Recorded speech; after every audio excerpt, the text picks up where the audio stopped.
அத்தியாயம் 45, 34. அவனுடைய சந்திப்பை நாம் மறந்தோம்.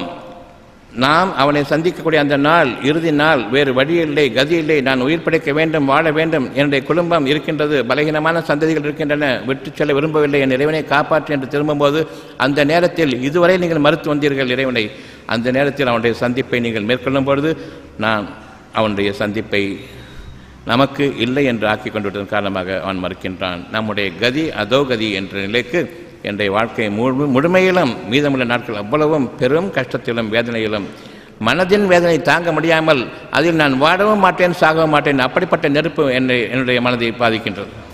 இந்த நெருப்பில் இருந்து சத்துவிடலாம், அது அவ்வளவு குளிர்ச்சியாக இருக்கின்றது. அந்த மாய்தலுக்கு தீக்குளிப்பு என்று பெயர், அவ்வளவு குளிர்ச்சியாக இருக்கின்றது இந்த தீக்கு, இந்த நெருப்புக்கு நான் ஒப்பிடும் பொழுது இந்த தீ எதுவுமே இல்லை, நான் முட்டக்கூடிய தீ எதுவுமே இல்லை. அப்படி என்றால் அந்த தீக்கும் இந்த தீக்கும் உள்ள வித்தியாசம் என்ன? அந்த தீயில் நீங்கள் மாய்ந்து போவீர்கள், இந்த தீயில் நீங்கள் வாழவும் முடியாது, மறிக்க முடியாது. என்றென்றும் இது நரக வேதனை என்னுடைய ஒரு பகுதி. நீங்கள் வாழவும் மாற்றீர்கள், சாக மாற்றீர்கள். இறைவன் மூட்டக்கூடிய இந்த நெருப்புக்கு இணையாக உங்களுடைய நெருப்பு அவ்வளவு குளிர்ச்சியானது, அவனுடைய வேதனை கடுமையானது என்பதையும் நாம் இப்பொழுது அறிய வேண்டும், பயந்து கொள்ள வேண்டும். என் இறைவன் எனக்கு உதவி புரிய வேண்டும், என்னுடைய சந்ததிகளுக்கும் உதவி புரிய வேண்டும். அந்த சந்ததிகளை பார்த்தாவது நீங்கள் உங்களுடைய சந்ததிகளை பார்த்து, குழந்தைகளை பார்த்து நீங்கள் மெச்சிக்கொண்டிருக்கின்றீர்கள். உங்களுடைய குழந்தைகளை பார்த்து மிகவும் இன்பமும் சந்தோஷமும் மகிழ்ச்சியும் கொண்டிருக்கின்றீர்கள். இந்த குழந்தைக்கு நாளைக்கு எதுவும் ஆகக்கூடாது என்ற பயம் இங்கு இருக்கின்றது, இறைவன் அறிவித்திருக்கின்றான். அந்த பயத்தின் காரணமாக என் பக்கம் திரும்புங்கள். வீணுக்காக திரும்ப செய்யவில்லை, சொல்லவில்லை, சத்தியத்தை நீங்கள் உணர வேண்டி நீங்கள் திரும்புங்கள். உங்களுடைய மனதில் ஒரு கஷ்டம் இருக்கின்றது, இந்த கஷ்டத்திற்கு உங்களுடைய வாழ்க்கையில் நீங்கள் அடையக்கூடிய மாபெரும் வெற்றி, இந்த கஷ்டத்தை நீக்கி மனதுக்கு அமைதியையும் பாதுகாப்பையும் கொண்டு நீங்கள் வாழக்கூடிய அந்த வாழ்க்கையினுடைய தருணங்களில் நீங்கள் அமைய வேண்டும். ஒவ்வொரு மூச்சிலும் எண்ணத்தின் மீது சத்தியமாக உங்களுடைய வாழ்க்கை உங்களுக்காக ஒப்படைக்கப்பட்டுவிட்டது. இறைவன் கொடுத்த அமானிதம் மாபெரும் அந்த ஆற்றல், உயிராற்றல் மிக்க அந்த சக்தி, மனதின் உணர்வு, புலன்களுக்கு உரிய அந்த உணர்வு. அந்த புலன்கள் என்பது அடிப்படை சத்தியத்தையும் அடிப்படை ஆதாரத்தையும் நம்பிக்கை கொண்டு வாழக்கூடிய அந்த புலன்கள். கண்கள் பார்க்கின்றன, அதற்கு புலன்கள் உண்டு. அதற்கு பின்னால் என்ன இருக்குது என்பதை அந்த கேள்வியை கொடுக்கக்கூடிய அந்த கண், கேள்வியை கொடுக்கக்கூடிய அந்த காதுகள் உங்களுக்கு ஞானங்களையும் ஞான உபதேசங்களையும் ஞான விளக்கங்களையும் கொண்டு சத்தியத்தின் அடிப்படையில் நீங்கள் வாழும்பொழுது இறைவனுடைய மாபெரும் ஆற்றலில் நீங்கள் வளர்ந்து வருவீர்களே தவிர மனிதர்களுடைய படிப்பறிவை கொண்டு இன்று வரை நாசமாகி கொண்டிருப்பதை போன்று நாம் நாசமடைய மாட்டோம். இப்பொழுது நாம் வெகு தொலைவுக்கு வந்துவிட்டோமோ, இனிமேல் நமக்கு திரும்ப வழியுண்டா என்று நினைக்க வேண்டாம். உங்களுடைய மனதில் ஆம் என்று, சரிதானே என்று உங்களுடைய மனம் சொல்லும் பொழுது இன்னமும் இறைவன் உங்கள் இருக்கின்றான். ஏனென்றால் சத்தியத்தை உங்களுக்காக அறிவிப்பவன் அவன் ஒருவன் தான். அவனுக்கு நிகரான சத்தியம் கிடையாது. அவனுக்கு நிகரான சாதகமான சூழ்நிலையை எனக்கு அளிப்பவன் எவனும் இல்லை. அவனுக்கு நிகராக மனதுக்கு ஆறுதல் அளிப்பவனும் மனதை குளிர்விப்பவனும் வேறு எவனும் இல்லை. அந்த குளிர்ச்சியில் உங்களுடைய வாழ்க்கை இன்னமும் இருக்கின்றது. நான் ஏற்றுக்கொண்டிருக்கின்றேன், ஏற்றுக்கொள்ள முடிகின்றது, இன்னும் சக்தி இருக்கின்றது, இறை ஆற்றல் இன்னமும் இருக்கின்றது. இறைஞ்சுவதற்குரிய அந்த பாதையைத்தான் நான் அடைய வேண்டுமே தவிர மற்றபடி இறை ஆற்றல் என்னிடம் இருக்கின்றது. இறைவன் தன்னுடைய அருளை உங்களுக்காக திறந்துவிட வேண்டும் என்று உங்களுக்கு நெருக்கமாக இருந்து உங்களுக்கு அறிவித்துக் கொண்டிருக்கின்றான். உங்களுடைய இறைவனிடம் திரும்புங்கள். நான் ஏற்றுக்கொண்டேன் இறைவனே, இதுவரையில் நான் செய்து வந்த பாவங்களிலிருந்தும் எனக்கு நீ மன்னிப்பை கொடு. என்னுடைய தீமைகள் தான் என்னை சூழ்ந்து கொண்டிருக்கின்றன. சத்தியம் முற்பகல் செய்யின் பிற்பகல் விளையும் என்பதை இன்னொரு விதமாக நாம் கூறிக்கொண்டிருக்கின்றோம். என்னுடைய தீமைகள் என்னை வந்து அடைந்தன என்று தெளிவாக கூறுங்கள். ஏனென்றால் முற்பகல் செய்யின் பிற்பகல் விளையும் என்று இருக்கும் பொழுது நன்மைக்கு நன்மை, தீமைக்கு தீமை என்ற ஒரு அடிப்படையில் பேசுகின்றோம். இறைவன் கூறுகின்றான், தீமைக்கு அதுபோன்ற தீமையும் அதைவிட குறைவாகவும் உங்களுடைய சக்திக்கேற்ப, தாங்கக்கூடிய சக்திக்கேற்ப நான் கொடுக்கின்றேன், அனுமதிக்கின்றேன். நன்மைக்கு நீங்கள் எதிர்பாராத நன்மைகள் அளவில்லாததாக கொடுக்கின்றேன். இந்த இரண்டும் சமம் அல்ல.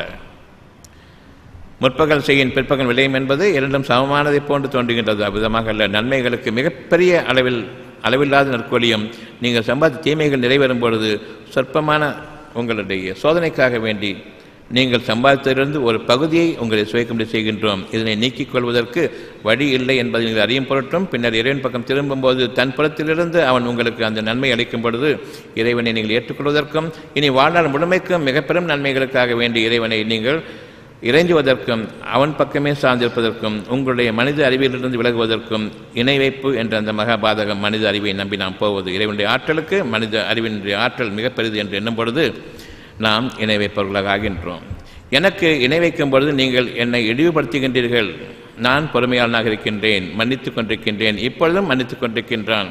நாளைய வாழ்க்கையை பற்றிய செய்திகளை உங்களுக்கு தெளிவாக அறிவித்திருக்க அதனை உங்களுக்கு நீக்கிக் கொள்ள வழியில்லை என்பதையும் நீங்கள் அறிகின்றீர்கள். உணர்வுபூர்வமாகவே கவலை குடிகொண்டிருக்கின்றது. இப்பொழுது நான் பணத்தின் பக்கம் செல்கின்றேன், ஏனென்றால் இதுதான் வாழ்க்கை என்று. பணம் வாழ்க்கை இல்லை. பணத்தை கொண்டு இன்று வரை நீங்கள் வாழ்ந்து கொண்டிருக்கவில்லை. இப்பொழுது 3 வேளை உணவு இருக்கிறது. ஏன் கவலை வந்தது? இன்னைக்கு ஏன் நோய்கள் வந்தது? ஏன் பிரச்சனைகள் வந்தது? இந்த பிரச்சனைகளிலிருந்து உங்களை சமாளிப்பதற்கு என்ன வழி? உங்களுடைய மனதிற்கு என்ன ஆறுதல் இருக்கின்றது? எதற்காக உங்களுடைய பணம் உங்களுக்கு உதவி செய்யவில்லை? கவலையை நீக்கி பழகுங்கள். உங்களுடைய பணத்தை கொண்டு, இருக்கக்கூடிய பணத்தை கொண்டு கவலையை நீக்கி பழகுங்கள். இருக்கக்கூடிய பணத்தை கொண்டு பிரச்சனைகளை நீக்கி பழகுங்கள். பார்க்கலாம், முடியாது. மனம் ஆற்றாமையில் இருக்கும் பொழுது அந்த ஆற்றாமையை நீங்கள் நீக்கிக் கொள்ளுங்கள். மனம் சஞ்சலமாக இருக்கின்றது, தூக்கம் வரவில்லை, 2-3 நாட்கள் தூக்கம் வரவில்லை, பணம் இருக்கின்றது, கொடுத்து தூக்கத்தை வாங்கிக் கொள்ளுங்கள். தூக்க மாத்திரையை போட்டு நான் தூங்குறேன் இருந்தால் பிரச்சனைகள் போகலை. இது போதையா இல்லையா? பிரச்சனைகள் காரணமாக எனக்கு தூக்கம் வரவில்லை, மனம் சஞ்சலமாக இருக்கின்றது. அந்த பிரச்சனை தீர வேண்டுமா அல்லது எனக்கு மாத்திரையை போட்டு போதையில் ஆக வேண்டுமா? எதற்காக தூக்கம் வரவில்லை? அந்த தூக்கத்தை நீக்கியது யார்? It's a great blessing of God that you don't have the sleep. இரவினுடைய அந்த ஆதாயம் உங்களுக்கு ஓய்வையும் அமைதியையும் ஒரு சிறு உறக்கத்தையும் கொடுப்பதற்காக வேண்டி, கும்பகர்ண மாதிரி தூங்குறதுக்காக இல்லை, ஒரு சிறு உறக்கம்தான் உங்களுடைய ஓய்வுக்காக வேண்டி. மீண்டும் இறைவன் உங்களை எழுப்புகின்றான் என்பதை நீங்கள் அறியுங்கள், அல்லது தூக்கத்தை உங்களுக்கு தடுத்து விட்டான் என்பதை நீங்கள் அறியுங்கள். அவனை தவிர உங்களுக்கு தூக்கத்தை கொண்டு வர முடியாது. தூக்க மாத்திரை போட்டுட்டு நீங்கள் காலையில் எந்திரிக்கும் போது எப்படி தெரியுமா இருக்கும்? பைத்தியம் முடிச்ச மாதிரி இருக்கும். அது தூங்கினேன்னா தூங்கலையா, நான் முடிச்சேன்னா முடிச்சிருக்கேன்னா கூட தெரியாது. அப்படிப்பட்ட ஒரு சூழ்நிலை தூக்க மாத்திரை போடுறவங்களுக்கு தான் தெரியும் அதனுடைய கொடுமை என்னங்கிறது. தூங்கிட்டதை போன்று நான் எண்ணிக்கொண்டிருக்கின்றேன். தூக்கத்திலிருந்து முடிச்ச எந்த ஃப்ரெஷ்னஸ் இருக்குமோ அது கிடையாது. நான் முடிச்சுட்டு இருக்கேன்னா தூங்கிட்டு இருக்கேனான்னு தெரியாது. எத்தனை காலத்திற்கு இந்த தூக்க மாத்திரை என்று வேண்டாம் என்று கூறக்கூடியவர்கள் இன்று வந்து கொண்டிருக்கின்றார்கள். காரணம் இறைவழி மருத்துவம் என்று ஒன்று இருப்பதன் காரணமாக. இதுவரையில் நான் இறைவனை நம்பிக்கை கொண்டிருக்கின்றோம். ஆனால் இறைவனுக்கு நம்பிக்கை கொண்டு அதன் வழியில் நடத்தக்கூடியவர்கள் யாரும் இல்லை. எல்லோரும் மருந்துகளை சாப்பிட்டுக் கொண்டிருக்கின்றார்கள். வேறு என்ன வழி? எனக்கு இறைவன் விதித்த தண்டனையோ இது என்று எண்ணிக்கொண்டிருக்கின்றேன். அப்படி என்றால் இறைவன் விதித்த இந்த தண்டனை உங்களுக்கு நீங்க வேண்டும் என்று அறிவித்துக் கொண்டிருப்பது யார்? இறைவனை அறிவிப்பானா? நீங்கள் முடிவு செய்து விட்டீர்கள் இறைவன் கொடுத்த தண்டனை என்று. தண்டனை என்றால் ஏன் உங்களுடைய உள்ளத்தில் எனக்கு முறையான தூக்கம் வேண்டும், அழகான ஓய்வு வேண்டும் என்று விரும்புகின்றீர்களே, இதனை அளிப்பவன் தான் உங்களிடம் கூற முடியுமா? அல்லது டாக்டர்கள் கூறிவிடுவார்களா? நீங்கள் மீண்டும் என்னுடைய மருந்துகளை கொண்டு பழைய நிலைக்கு வந்துவிடுவீர்கள், இன்னும் சுறுசுறுப்பாக ஆவீர்கள் என்று டாக்டர் கூற முடியுமா? தூக்க மருந்தை கொடுத்துவிட்டு நீங்கள் சுறுசுறுப்பாக இருப்பீர்கள் பகல் வேலை முழுவதும் என்று சொல்ல முடியுமா டாக்டர்களால்? முடியாது. அப்படி என்றால் நீங்கள் சுறுசுறுப்புடன் இயங்கக்கூடிய பகல் நேர வாழ்க்கையும் இறைவனுடைய ஓய்வும் அதை கொண்டு நீங்கள் புதிய வாழ்க்கையாக உத்வேகமாக உற்சாகமாக மறுநாள் காலையில் எழுந்திருப்பீர்களே, அந்த புதுப்பொழிவு உங்களுக்கு வேண்டும் என்று அறிவித்துக் கொண்டிருப்பவன் இறைவனா வேறு யாருமா? அப்படியானால் இறைவன் இன்னும் உங்களை வெறுக்கவில்லை, இன்னும் உங்களை கைவிடவில்லை, தூக்கத்தை நீக்கி இருக்கின்றான். முதலில் நாம் அறிய வேண்டும், தூக்கத்தை கொண்டு வந்தது யார், தூக்கத்தை எனக்கு கொடுத்தது யார் என்று அறிய வேண்டும். நான் அறிகின்றேன், தூக்கத்தை கொடுப்பது இறைவன் தான். எவ்வளவுதான் நான் கடுமையாக உடைக்க வேண்டும் என்று முயற்சித்தாலும் என்னை அறியாமலேயே நான் தூங்கிப் போகின்றேன். தூக்கத்தை கொண்டு வந்தது யார்? இறைவன் ஒருவனை தவிர இல்லை. பின்னர் தூக்கத்திலிருந்து எழுப்புகின்றானே, அந்த தூக்கத்திலிருந்து எழுப்புவன் யார்? இறைவனை தவிர அல்ல. இவ்விதமாக இருக்கும் பொழுது தூக்கம் வரவில்லை என்றால் அந்த தூக்கத்தை தடுத்தது யார்? இறைவனே. இப்பொழுது உங்களுடைய இறைவன் பக்கம் திரும்புங்கள். எல்லோரும் தூங்கி போய்விட்டார்கள். அவ்வளவு பேரும் தன்னுடைய அறிவையெல்லாம் மூட்டை கட்டி வைத்துவிட்டு இந்த இறைவனுடைய தூக்கம் எனக்கு வேண்டும், மறுநாள் காலையில் நான் சுறுசுறுப்பாக எழுந்திருக்க வேண்டும், மருந்து மாத்திரை போட்டுவிட்டு ராத்திரி போல முடிச்சிருக்க வேண்டியது தானே, நிறைய வேலை பாக்கி இருக்குது, எதற்காக தூங்க வேண்டும்? அந்த பாக்கியம் எனக்கு வேண்டும் என்று விரும்பி இறைவனும் கொடுத்து கொண்டிருக்க நன்றி மறந்தவர்களாக, நன்றி கெட்டவர்களாக, நான் காலையில் எழுந்த பிறகு எனக்கே எல்லா புகழும் என்று நான் தான் எல்லாவற்றையும் செய்ய வேண்டும், என்னுடைய குடும்பத்தை பார்க்க வேண்டும், என்னுடைய மனைவி மக்களை பார்க்க வேண்டும், என்னுடைய பேங்க் பேலன்ஸ் எனக்கு பார்க்க வேண்டும், என்னுடைய தொழிலை பார்க்க வேண்டும், என்னுடைய வீடுகளை பார்க்க வேண்டும் என்று நான் எண்ணிக்கொண்டு காலையில் முடிக்கின்றேன். இரவு நேரத்தில் எதுவுமே தேவையில்லை, எனக்கு தூக்கம் கிடைத்தால் போதும் என்று அப்பளம் விட்டுவிட்டு தூங்குகின்றேன். எப்படிப்பட்ட இருவேறு விதமான ஷிசோஃப்ரெனிக்காக மனச்சிதைவடைந்தவர்களாக நாம் வாழ்ந்து கொண்டிருக்கிறோம் என்பதை பாருங்கள். நாம் அனைவருமே மனச்சிதைவுற்ற நோயாளிகளாக இருக்கின்றோம். இரவில் ஒரு மனநிலை, பகலில் ஒரு மனநிலை. பகலில் எல்லாம் எனக்கு வேண்டும், எல்லா பகலும் எனக்கு, இரவில் எனக்கு எதுவுமே வேண்டாம், நீ எனக்கு தூக்கத்தை கொடு என்று கேட்கக்கூடிய இரண்டு விதமான மனநிலை. சுத்தமாக நாம் நன்றி மறந்தவர்களாகவும் ஆகிவிட்டோம். இறைவனுடைய மன்னிப்புக்குரியவர்களாக இருந்தக்கூடிய அந்த நிலையிலிருந்து படிப்படியாக நாம் தவறிக்கொண்டிருக்கின்றோம். நம் இறைவன் நம்மை பாதுகாக்க வேண்டும் என்ற அந்த எண்ணத்தை இன்று முதலாக நாம் மேற்கொள்ள வேண்டும், உள்ளட்சம் கொள்ள வேண்டும். அந்த தூக்கத்தை நீக்கியதன் காரணம் இறைவன் உங்களோடு பேச விரும்புகின்றான் என்பது பொருள். எல்லோரும் தூங்கிவிட்டார்கள், உங்களை மட்டும் நான் எழுப்பி இருக்கின்றேன், தூக்கத்தை தவிர்த்து கொண்டிருக்கின்றேன். என் பக்கம் திரும்புவதற்காக வேண்டி, இனி யார் பக்கம் திரும்ப முடியாத தூக்கத்திற்காக வேண்டி இப்பொழுது என்னிடம் திரும்புங்கள். ஏன் தூக்கத்தை நிறுத்தினாய் என்று கேளுங்கள், நான் பதிலளிக்கின்றேன். நீங்கள் எனக்கு இணையானவை என்று எண்ணிக்கொண்டிருந்தீர்களே, அவ்வளவு வரையும் கூப்பிடுங்கள், உங்களுக்கு தூக்கத்தை கொடுக்க சொல்லுங்கள் என்று இறைவன் அப்பொழுது அறிவிப்பான். யாரும் இல்லை என்பது தெரியும். மன்னிப்பை கேளுங்கள், என்னிடம் அமைதியை கேளுங்கள், நான் உங்களுக்கு தூக்கத்தை கொடுக்கின்றேன். 12 மணி ஆகலாம், 1 மணி ஆகலாம், 2 மணி என்று எண்ணிக்கொண்டிருக்கின்றேன். 3-3:30 மணிக்கு தூக்கம் வருகிறது. பிறகு நீங்கள் 5:30 மணிக்கு 6 மணிக்கு எந்திருக்கின்றீர்கள். எழும்பொழுது வேண்டி அவனிடம் பாவ மன்னிப்பு தேடியவர்களாக இருந்திருப்பீர்களானால் அந்த 2 மணி நேர தூக்கம் 8 மணி நேரம் தூக்கிய தூக்கத்தை விட அழகான உற்சாகத்தை கொடுக்கக்கூடியதாக அமைந்திருக்கும். ஆனால் அது 3:30 மணிக்குத்தான் தூக்கம் வந்தது என்று சடைந்து கொண்டு எழுந்திருக்கும் போது மணி 6:30 மணி, இவ்வளவுதான் தூங்கினேனா என்று நேரத்தை பார்த்து கொண்டு டயர்டாயிட்டு. கொடுத்ததற்கு நன்றி இல்லை. எதற்காக, எப்படி உங்களுக்கு தூக்கம் வந்தது என்பதை நீங்கள் பார்க்கவில்லை. யாருக்கெல்லாம் தூக்கம் வரவில்லையோ அந்த நாளில் ஒரு பெரும் பகுதி உங்களுடைய வாழ்க்கையினுடைய இறைவன் புறத்தில் இருக்கக்கூடிய, அவன் கணித்திருக்கக்கூடிய உங்கள் குற்றங்களிலிருந்து விடுதலை கிடைக்கப் போகிறது. அதன் காரணமாக அந்த தூக்கம் நீக்கப்பட்டிருக்கின்றது. எல்லோரும் தூங்கிவிட்டார்கள். ரகசியமான செய்தி உங்களுக்கும் இறைவனுக்கும் இடையே, அவன்தான் உங்களுக்கு தூக்கத்தை தர வேண்டும். என் இறைவனே, என்னை மன்னித்து எனக்கு அமைதியையும் தூக்கத்தையும் கொடுப்பாயாக என்று நீங்கள் கேளுங்கள். இறைவன் மன்னித்து தூங்கச் செய்யும் பொழுது அவ்வளவு குற்றங்களும் நீங்கிவிட்டன என்பதை நீங்கள் அறிய வேண்டும். அந்த மறுநாள் எழுந்திருக்கும் பொழுது, என் இறைவனை உன்னுடைய ஆறுதலை கொண்டும் உன்னுடைய ஆற்றலிலும் என்னை வாழ வைப்பாயாக, எங்களை உயிர் வாழ வைப்பாயாக. அந்த உயிர் வாழ வேண்டும் என்றால் மனதில் அமைதி இருக்க வேண்டும். மனம் கலவரப்படும் பொழுதும் அதிர்ச்சியடையும் பொழுதும் உயிர் பிரிந்து போகும். இனி உங்களுடைய மனதில் கவலையோ சோகமோ துக்கமோ கோபமோ ஆற்றாமையோ தீண்டக்கூடாது என்பதை நீங்கள் நம்புவீர்களானால், எந்த நாளில் உங்களுடைய இறைவன் உங்களை தூக்கத்தை நீக்குகின்றானோ அது பாக்கியம் பெற்ற இரவு என்பதை அறியுங்கள். சடைந்து கொள்ளாதீர்கள், தூக்கம் வரவில்லை என்று. இறைவன் என்னை பிற்படுத்தி இருக்கின்றான், என் தூக்கத்தை என்னோடு தனியாக பேச விரும்புகின்றான். இனி தனித்து என்னிடம் பேசுங்கள், நான் உங்களை அங்கீகரிப்பனாக இருக்கின்றேன் என்பதற்காக வேண்டி என்னை தனிமைப்படுத்தி எழுப்பியிருக்கின்றான் என்பதை அறியுங்கள். இரவின் பொழுது மிக உயர்வான பொழுது.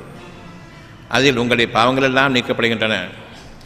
நீங்கள் நித்திரையில் இருக்கும் பொழுது உங்களுடைய உயிரை கைப்பற்றுகின்றான்.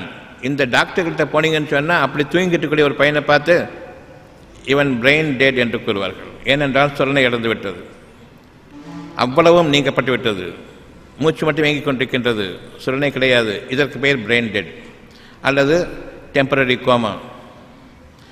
யாரும் பிற்காலத்தில் டாக்டர்களை பார்த்து தூங்கிட்டு பார்த்துச்சோன்னா தூக்கிட்டு போயிட்டு ஆர்கனாக எடுத்துருவாங்க. ஏன்னா பிரெயின் டெட்னு சொல்லிட்டு கையில் தேக்கணும் வாங்கிப்பாங்க. உங்களுக்கு ஒன்றுமே தெரியாது. அப்படிப்பட்ட ஒரு சூழ்நிலை. நீங்கள் உங்களுடைய தூக்கத்தில் இருக்கும் பொழுது ஆல்மோஸ்ட் யூ ஆர் டெட், உங்கள் உயிர் கைப்பற்றப்படுகின்றது. அத்தியாயம் 6 60வது வசனம் கூறுகின்றது, நீங்கள் நித்திரையில் இருக்கும்போது உங்களுடைய உயிரை கைப்பற்றவன் அவன்தான். நீங்கள் பகலில் செய்வதெல்லாம் நன்கறிந்தவன், உங்களுடைய பாவங்களை மன்னிக்கின்றான். பிறகு மறுநாள் உங்களுடைய வாழ்க்கை முடிவதற்காக அந்த உயிரை திருப்பி அனுப்புகின்றேன் என்று கூறுகின்றான். ஒவ்வொரு வாழ்க்கையினுடைய ஒவ்வொரு அம்சமும் அங்கு தெளிவாக விவரிக்கப்பட்டிருக்கின்றது. உங்களுடைய மனசாட்சியத்திற்கு பொருத்தமானால், நான் கைப்பற்றப்பட்டு விட்டேன் இறைவனால், நான் இறந்துவிட்டவனுக்கு சமமானவன். காலையில் என் மனைவி, மக்கள், பிள்ளைகள், கணவன், என்னுடைய பெற்றோர்கள், என்னுடைய குடும்பத்தினர், என்னுடைய செல்வங்கள், என்னுடைய வியாபாரம், என்னுடைய பேங்க் பேலன்ஸ் எவ்வளவையும் பற்றி கவலை கொண்டிருந்தேன். நான் அவ்வளவையும் வெற்றி விட்டு தூங்கினேன் என்றால் எப்பேற்பட்ட சக்தி உங்களிடம் வேலை செய்து கொண்டிருக்கிறது. இரவு நேரத்தில் தூக்கம் என்ற ஒன்று மாபெரும் பாக்கியம் இறைவனிடம் அளிக்கப்படும் பொழுது என்பதை அறியுங்கள். உங்களுடைய இறைவனுக்கு நிகராக உங்களை பாதுகாப்பவனும், உங்களை பரிபாலனம் செய்வனும், உங்களுடைய மனதை தூய்மைப்படுத்துவனும், உங்களுடைய மனதிற்கு சுகமளிப்பவனும், அதிலிருந்து உங்களுடைய உடல் ஊட்டம் பெறுமே, இந்த வகையிலான வாழ்க்கையை அமைப்பவன் எவனும் இல்லை என்பதை அறியுங்கள். உங்களுடைய இறைவன் மீது ஆணையாக, இன்று வரையில் நான் என் இறைவனுக்கு விரோதமாக வாழ்ந்துவிட்டேன். இனி மனதில் அருபமான சக்தியாக என்ன இருக்கின்றதோ அதனை நான் மேலாக கொள்வேன். மனிதனுடைய அறிவை நான் கீழாக ஆக்குவேன். இதுவரையில் மனிதனுடைய அறிவை மேலாக ஆக்கி இறைவனை நான் இழிவுபடுத்தி வந்தேன். மனிதர்களுடைய பேச்சை கொண்டு நானும் படித்தவன் தான், ஆகவே நான் டாக்டரிடம் போவேன், இறைவனை நம்பி நான் வீடுகளில் இருந்த மாட்டேன் என்று நான் இதுவரையில் இறைவனை இழிவுபடுத்தி டாக்டர்களை மேன்மைப்படுத்தி மனிதர்கள் முன்பாக நான் ஒரு நல்ல புகழாரத்தை பெற வேண்டும். ஆக படித்தவன் என்றால் இப்படித்தான் இருக்க வேண்டும். மனிதர்களுடைய அறிவையும் மனிதர்களுடைய போக்கையும் நம்ப வேண்டும், இறைவனை நம்பக்கூடாது, அவன் படித்தவன் என்று அவர்களிடமிருந்து புகழாரம் பெறுவதற்காக வேண்டி, இவர்கள் மெச்ச வேண்டும் என்பதற்காக வேண்டி இறைவனை இடித்தும் படித்துவிட்டும் புறக்கணித்தும் மனிதர்களுடைய வழிமுறையை நான் பின்பற்றி கொண்டிருந்தேன். இனி அவ்விதமான வாழ்க்கையை நான் வாழ மாட்டேன் என்ற அந்த உறுதியை இன்று நீங்கள் மேற்கொள்ள வேண்டும். இறைவன் ஒருவனைத் தவிர எனக்கு இறைவன் இல்லை. உங்களுடைய மனசாட்சியம் என்று திறக்கப்பட்டிருக்கின்றது, அவ்வளவு சத்தியமும் பகட்டப்பட்டுக் கொண்டிருக்கிறது. உங்களுடைய இறைவன் உங்களிடம் இருந்து ஏற்றுக்கொள்ளுங்கள் என்று கூறுகின்றான். எனவே நீங்கள் ஏற்றுக்கொண்டிருக்கின்றீர்கள். வெளியில் போன பிறகு மனிதர்கள் நீங்கள் இறைவனை நம்பி மோசம் போய்விடார்கள் என்று கூறுவார்கள், டாக்டர்களை நம்பி வாழுங்கள் என்று கூறுவார்கள். இது எந்த அளவுக்கு பகிரங்கமான விரோதமான செய்தி மனதுக்கு என்பதை தெரிந்திருந்தும் அவர்களை நீங்கள் திருப்திப்படுத்துகின்றீர்கள். நிச்சயமாக அவர்கள் திருப்திப்படுத்துவதற்கு தகுதி படைத்தவர்கள் அல்லர். இறைவன் ஒருவன் தான் திருப்திப்படுத்த தகுதி படைத்தவன் என்பதை இப்பொழுது அறியுங்கள். உங்களுடைய வாழ்க்கை ஒட்டுமொத்தமும் அவனுடைய கைகளில் இருக்கின்றது. உங்களில் யாருக்கு தூக்கம் வரவில்லையோ தெளிவாக அறிந்து கொள்ளுங்கள், என் இறைவன் என்னோடு பேச விரும்புகின்றான். இந்த ஒரு இரவு பாக்கியமிக்க இரவு, இறைவன் எனக்கு கொடுக்கக்கூடிய இந்த தூக்கமானது என்னை மன்னிப்புக்கு உள்ளாக்கி அந்த தூங்கச் செய்யக்கூடிய அந்த பகுதியில் நான் நுழைகின்றேன். என் இறைவனே, இந்த பாக்கியமிக்க இரவுக்காக நீ என்னை எடுப்பிருக்கின்றாய், என்னை தூக்கத்தை நீக்கியிருக்கின்றாய். நீ என்ன கூற வேண்டுமோ நான் ஏற்றுக்கொள்கின்றேன். என் மனதை நீ தெளிவுபடுத்தி உறுதிப்படுத்தி தூய்மைப்படுத்துவாய் இறைவனை என்று உங்களுடைய இறைவன் பக்கம் திரும்புங்கள். ஒரு இரவு முழுவதும் தூக்கமில்லாவிட்டாலும் சரி, உங்களுடைய இறைவன் உங்களை பற்றி திருப்தி அடைகின்றான். அந்த நாளில், அந்த ஒரு இரவில் நீங்கள் சடைந்து கொள்ளாமல் சரித்துக் கொள்ளாமல் எனக்கு ஏன் இப்படி ஏற்பட்டுவிட்டது என்று கலவரமடையாமல் ஷைத்தான் உங்களோடு அந்த நேரத்தில் அதிகமாக பேசுவான். மணியப்பார் மணியப்பார் மணியப்பார் என்று. எல்லோரும் தூங்கி கொண்டிருக்கார், உனக்கு தூக்கம் இல்லை, நாளைக்கும் தூக்கம் வராது, நாளைக்கும் தூக்கம் வராது, வரவிட்டால் என்ன செய்வாய் என்று வெகு வேகமாக பேசுவான். நிச்சயமாக அதனுடைய கலைப்பில் நாம் இறைவனை மறந்து விடுவோம். ஆனால் சத்தியத்தை கொண்டு உணருங்கள். தூக்கத்தை தருபவன் இறைவன் தான், தூக்கத்தை தடுத்தவனும் இறைவன் தான். ஏன் என்ற கேள்வி இந்த இரண்டுக்கும் இடையே உங்களோடு பேச விரும்புகின்றேன். நீங்கள் உங்களுடைய நிலைமை மீறுவதற்கு முன்பாக, கைமீறி போவதற்கு முன்பாக உங்களை தடுக்க விரும்புகின்றேன். இந்த நேரத்தில் உங்களுக்கு உதவி செய்வர் எவரும் இல்லை என்னை தவிர. இந்த நேரத்திலும் ஷைத்தான்களுடைய பேச்சை, உங்களுடைய உள்ளத்தில் பேசக்கூடிய கெட்ட சக்தியினுடைய பேச்சை அதிகமாக கேட்க வேண்டாம். என்ன பேசிக்கொண்டிருக்கிறதோ இதுவரையில் நீங்கள் அறிந்து வைத்திருக்கக்கூடிய அந்த அறிவை கொண்டு தூக்கம் வராவிட்டால் என்ன செய்வாய், நாளைக்கும் தூக்கம் வராது என்ன செய்வாய், தூக்கம் வேண்டும் என்ற திரும்பங்கள் என்று இறைவன் கூறிக்கொண்டிருக்கின்றான். அந்த வார்த்தையை நாம் இன்று முதலாக கவனிக்க இருக்கின்றோம். என் இறைவன், என் உள்ளத்தின் இறைவன், என் உள்ளத்தில் சத்தியத்தை பேசக்கூடிய அந்த மகா சக்தி மிக்க அந்த அல்லாஹ்வை ஏற்றுக்கொள்கின்றேன். என் உள்ளத்தோடு இணைந்திருக்கக்கூடிய அந்த மாபெரும் சக்தியை ஏற்றுக்கொண்டிருக்கின்றேன். உள்ளத்தை விட்டு வெளியில் வந்த பிறகு 1000 கோயில்கள், கடவுள்கள் இருக்கின்றார்கள், மசூதிகள், சர்ச்சுகள், தர்காக்கள், கோயில்கள் இருக்கின்றன. இந்த கோயிலை விட்டு எப்பொழுது வெளியேறுகின்றீர்களோ உள்ளத்தில் நீங்கள் திருந்த வேண்டும். உங்களுடைய இறைவன் உள்ளத்தை கவனிப்பானா, நீங்கள் எங்கு வசிக்கின்றீர்கள் என்பதை கவனிப்பானா என்று கேட்டால், என் இறைவன் என் உள்ளத்தை கவனிக்கின்றான். உங்களுடைய வேஷங்களை பார்த்தவன் ஏமாந்து விடுவானா, அல்லது உள்ளத்தில் நீங்கள் யார், உங்களுடைய இயற்கையில் யார் என்பதை இறைவன் அறிவானா என்று கேட்டால், நிச்சயமாக என் இறைவன் என்னை பற்றி நன்கறிந்தவன். அப்படி என்றால் வெளி வேஷங்களில் தெரிகின்றீர்களே, நான் இந்த மதத்தை சார்ந்தவன், நான் அந்த மதத்தை சார்ந்தவன் என்று தெரிகின்றீர்களே, இது யாரை திருப்திப்படுத்துவதற்காக அல்லது யாரை ஏமாற்றுவதற்காக? உங்களை நீங்களே ஏமாற்றிக் கொள்வதற்காக வேண்டி. நீங்கள் இறைவனிடம் பயபக்தியோடு இருக்க வேண்டும் என்று உங்களுடைய வேதம் கூறுகின்றது. நீங்கள் உங்களுடைய இறைவன் உள்ளட்சத்தோடு இருக்க வேண்டும் என்று உங்கள் வேதம் கூறுகின்றது. இரண்டும் சமம் தானே, ஒன்றுதானே. உள்ளட்சியம் என்பது கோயில்களிலும் மசூதிகளிலும் சர்ச்சைகளும் இருக்கின்றதா, உள்ளட்சியம் என்பது உங்களுடைய உள்ளத்தில் இருக்கின்றதா என்பதை கேட்டால் உங்களுடைய பதில் என்ன? உள்ளட்சியம் என்பது உள்ளத்தில். பிறகு எப்படி உள்ளத்தை விட்டு வெளியேறி இந்த கட்டிடங்களுக்குள் சென்று இங்கு சென்று வழிபட்டால் தான் எனக்கு நன்மை என்று கூறுகின்றீர்களே, எதன் அடிப்படையில்? சிந்தித்து பார்க்கக்கூடியவன் அது சிந்திக்கும் பொருட்டு நீண்ட ஆயுளை கொடுக்கவில்லையா? சிந்தனையை விட்டுவிட்டு எதற்காக மனிதர்களை நீங்கள் ஒரு மந்தையை போன்று பின்பற்றினீர்கள் என்று அந்த நாளில் கேட்பான் அந்த இறைவன். அந்த நாளில் நாம் பதில் சொல்ல வேண்டியிருக்கும். அத்தியாயம் 35, 37 நீண்ட ஆயுளை கொடுக்கவில்லையா? சிந்தித்து உணரும் பொருட்டு, சிந்திப்பவன் அது சிந்திக்கும் பொருட்டு நீண்ட ஆயுளை கொடுத்தேன், 100 வருடங்கள் கொடுத்தேன், 80 வருடங்கள் கொடுத்தேன், அவ்வளவையும் பாடாக்கிவிட்டு இன்று தனித்து வருகின்றீர்கள். ஒவ்வொருவருக்கும் தெரியும், இறுதி நாளில் நீங்கள் கூட்டம் கூட்டமாக இறைவனிடம் திரும்புவீர்களா, தனித்து நீங்கள் விசாரிக்கப்படுகிறீர்கள் என்று கேட்டால் தனித்தனியே விசாரிக்கப்படுவோம். இந்த உலகில் நீங்கள் படைக்கப்பட்ட போது கூட்டாக சேர்ந்து எல்லாரும் உங்களை படைத்தார்களா? நான் தனித்துவமாக உங்களை படைத்தேன் என்று கேட்டால் நிச்சயமாக நான் தனித்து படைக்கப்பட்டேன், தனித்தனியே படைக்கப்பட்டேன். பிறகு நாங்கள் கூட்டங்களாக ஆகிவிட்டோம். இறுதி நாளிலும் நான் தனித்தே தான் உன்னிடம் வர வேண்டியிருக்கின்றது, தனித்தே தான் நீங்கள் கைப்பற்றப்பட இருக்கின்றீர்கள். கூட்டமாக இந்து மக்கள் எல்லாம் வாருங்கள், முஸ்லீம் மக்கள் எல்லாம் வாருங்கள் என்று கூட்டமாக கூப்பிட்டு, முஸ்லீம் மக்கள் நீங்கள் சொர்க்கத்துக்கு போங்க, இந்து மக்கள் நீங்கள் சொர்க்கத்துக்கு போங்க, இன்னரெல்லாம் நரகத்துக்கு போங்கன்னு சொல்றதுக்கு இல்லை, தனித்தனி விசாரிக்கப்படுவீர்கள். அப்படி இருக்கும்பொழுது இங்கே ஏது மதம், கூட்டம் என்று நீங்கள் உங்களை ஒரு கட்டுக்கோப்பாக நான் வாழ்ந்து கொண்டிருக்கின்றேன், நாங்கள் எல்லாம் ஒரு ஜாதி ஒரு மதம் ஒரு பிரிவினர் என்று ஆக்கிக்கொண்டிருக்கின்றீர்களே, எதன் அடிப்படையில்? தனித்துவமாக தனித்தன்மையோடு வாழக்கூடிய நிலையில் நீங்கள் எவற்றையெல்லாம் தவறிவிட்டீர்களோ, என்னவெல்லாம் சம்பாதித்தீர்களோ, உங்களுடைய கேடுகளுக்கு உங்களுடைய விதி, உங்களுடைய நன்மைகளுக்கு உங்களுக்கு விதிக்கப்பட்ட நன்மைகள் இருக்கிறது. நரகமும் சொர்க்கமும் அவ்விதமாகவே தனித்தனி விசாரிக்கப்படுவோம். அப்படி என்றால் இங்கு கூட்டாக வாழ்ந்து கொண்டிருக்கின்றோம், கூட்டு பிரார்த்தனை என்று மேற்கொண்டிருக்கின்றோம். இதெல்லாம் மனிதர்கள் கற்பித்தது, அவ்விதமாக அல்ல. தனித்தனிய முறையை உங்களுடைய உள்ளத்தில் நீங்கள் யார் என்பதை அறிவேன், அங்கு நீங்கள் என்று திரும்புங்கள், நான் உங்களுக்காக காத்திருக்கின்றேன், உங்களை பாவங்களை மன்னிப்பதற்காக வேண்டி. எந்த பூசாரியும் கூடாது, நான் உங்களோடு இருக்கின்றேன் என்று கூறிய பிறகு பூசாரிகளையும் வைத்துக் கொண்டிருக்கின்றீர்கள். எப்படி அது சாத்தியம்? என் இறைவன் என்னோடு இருக்கின்றான் என்று கூறுவீர்கள், கடவுளே என்று கூப்பிடுவீர்கள். நீங்கள் பிரார்த்திக்கின்றீர்களே, யாரிடம் பிரார்த்திக்கின்றீர்கள்? தனிமையில் இருக்கும் பொழுது பூசாரியை கூப்பிட்டு வைத்துக்கொண்டு பூசாரியிடம் ஒப்பித்து விட்டு நீ எனக்கு கேளு அப்படின்னு சொல்ல போறீங்களா? தனக்குத்தானே அந்த பிரார்த்தனை மேற்கொள்ளக்கூடியதும் உண்டா? பூசாரியிடம் நன்றாக இருக்கும் பொழுது போகின்றோம், அவர் கேட்கின்றார், நமக்காக பிரார்த்தனை செய்கின்றார்.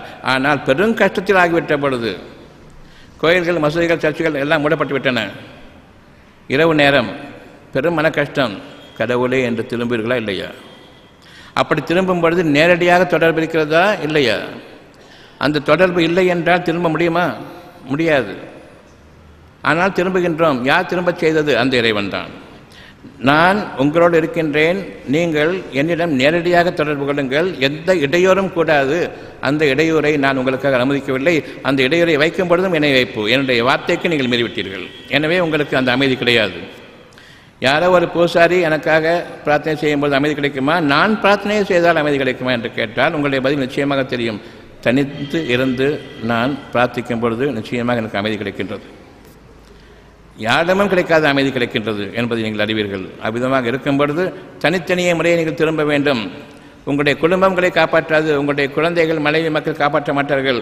உங்களுக்கு காப்பாற்றக்கூடியவன் உங்களுடைய இருதயத்தில் நீங்கள் எந்த அளவுக்கு தூய்மை அடைகின்றீர்களோ, பச்சாதாபப்படுகின்றீர்களோ, பாவமளிப்பு கேட்கின்றீர்களோ, திருந்துகின்றீர்களோ, நற்செயல்களை மேற்கொள்கின்றீர்களோ, நல்ல எண்ணங்களை மேற்கொள்கின்றீர்களோ, அந்த அளவுக்கு இறைவன் உங்களுக்கு நெருக்கமாக இருக்கின்றான்.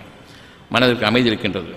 என் இறைவனுக்காக நான் செய்யக்கூடிய காரியத்தில் ஒரு நன்மையை செய்துவிட்டேன், நிச்சயமாக எனக்கு நன்மை உண்டு, என் குழந்தைகளுக்கும் நன்மை உண்டு என்று நீங்கள் விரும்புவீர்கள். அந்த பாதையை இன்று நீங்கள் மேற்கொண்டிருக்கின்றீர்கள். உங்களுக்காக உங்களுடைய வேதத்திலிருந்து, மனசாட்சியத்திலிருந்து பல அத்தாட்சிகளையும் பல அத்தியாயங்களுடைய பல வசனங்களையும் உங்களுக்காக காட்டப்பட்டிருக்கின்றது. அத்தியாயம் 35, 37, அத்தியாயம் 35, 36, அத்தியாயம் உங்களுக்காக தீமைகளுக்கு தீமைகள் தான் என்று விளக்கக்கூடிய அந்த அத்தியாயங்களும் காண்பிக்கப்பட்டிருக்கின்றன. 16, 34, 45, 32, 33 பலவிதமான அத்தாட்சிகள் காட்டப்பட்டிருக்கின்றன. எந்த ஒன்றிலிருந்தும் உங்களை நீங்கள் தவிர்த்துக் கொள்ள வேண்டாம். இறைவன் உங்களை கவனித்துக் கொண்டிருக்கின்றான். அவனுடைய பார்வைகள் உங்களை அடையும், நீங்கள் அவனை அடைய முடியாது என்பது உண்மை. அத்தியாயம் 6, 133. நீங்கள் அவனை அடைய முடியாது, அவன் உங்களை அடைகின்றான், அவனுடைய பார்வைகள் உங்களை அடைகின்றன.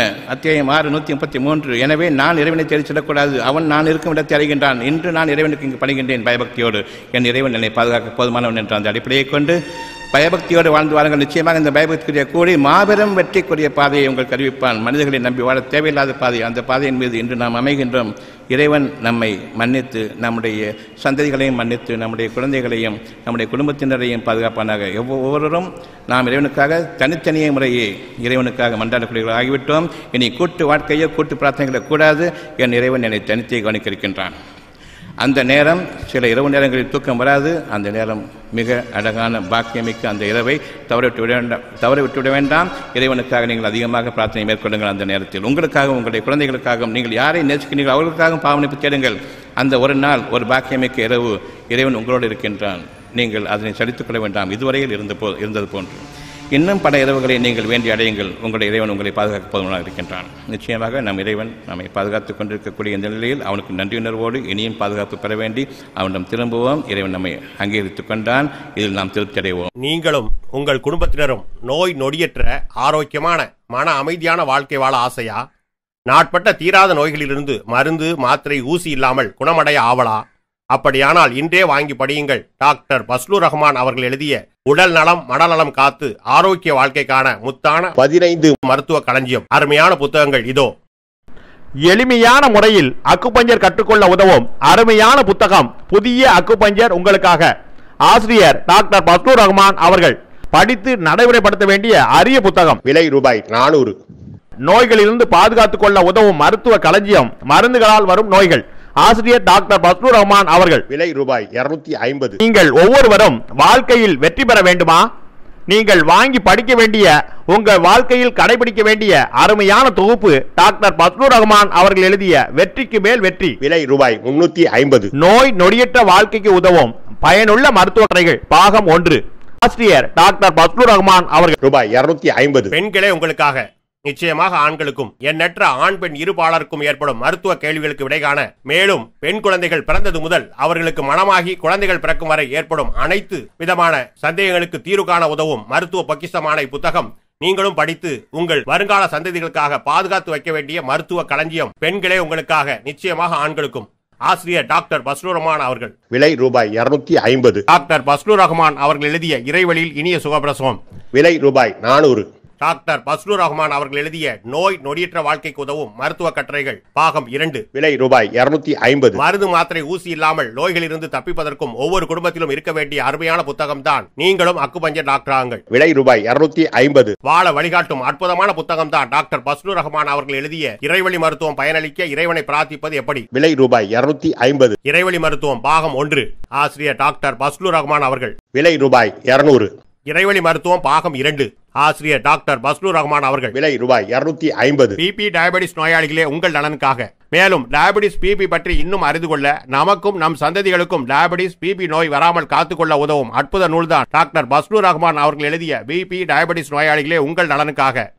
ஒவ்வொரு வீடுகளிலும் அவசியம் இருக்க வேண்டிய நூல்தான் பிபி டயபெட்டிஸ் நோயாளிகளே உங்கள் நலனுக்காக. விலை ரூபாய் 250. டாக்டர் பஸ்லூர் ரஹ்மான் அவர்கள் எழுதிய எப்படி கற்றோம்.